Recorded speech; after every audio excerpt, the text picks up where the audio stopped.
हमारी सांसें छोटी होती क्यों हैं? सबसे पहले आप इस चीज को समझिए, क्योंकि मन में इतना क्लटर है, इतना चल रहा है सब कुछ, ये भी करना है, वो भी करना है, यहाँ भी जाना है, वहाँ भी जाना है, ऐसे करना है, वैसे करना है, ये टेंशन है, वो टेंशन है। हर एक आदमी के मुंह से क्या निकलता है? भाई लाइफ में बहुत टेंशन है। दिन भर में कम से कम 20 बार इंसान बोलता होगा। अब 20 बार नहीं तो कम से कम उसमें से एक बार तो उसके दिमाग में अंदर जाएगा। अब वो वहां से वो चीज फिक्स हो जाती है और हमारा माइंड जो है उस हिसाब से काम करना शुरू कर देता है कि भाई माइंड में टेंशन बहुत है।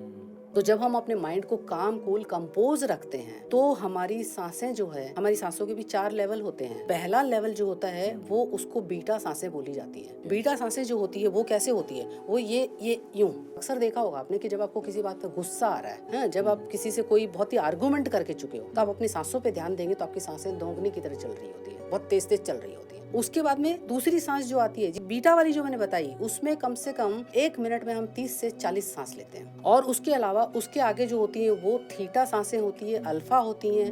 अल्फा जो होती है मुश्किल से 1 मिनट में इंसान 4 या 5 सांस लेता है, 7-8 सांसें लेता है। तो यानी कि उसका माइंड इतना शांत है, माइंड के अकॉर्डिंग उसकी सांसों की गति होती है। तो जब माइंड शांत होगा तो सांसें भी अपने आप ऐसे लहरों की तरह से ऐसे चलेंगी, और जब वो लहरों की तरह चलती हैं तो वो सिस्टम को एकदम प्रॉपरली चलाती हैं। यानी कि आपकी जो एंडोक्राइन ग्लैंड्स है वो उनको एकदम शांतिपूर्वक ढंग से आपके सिस्टम को काम करने देती हैं, जिससे आपका सिस्टम का जो फ्लो है वो प्रॉपर तरीके से हो पाता है और आप उम्र जो है वो लंबी होती है। क्या बात है।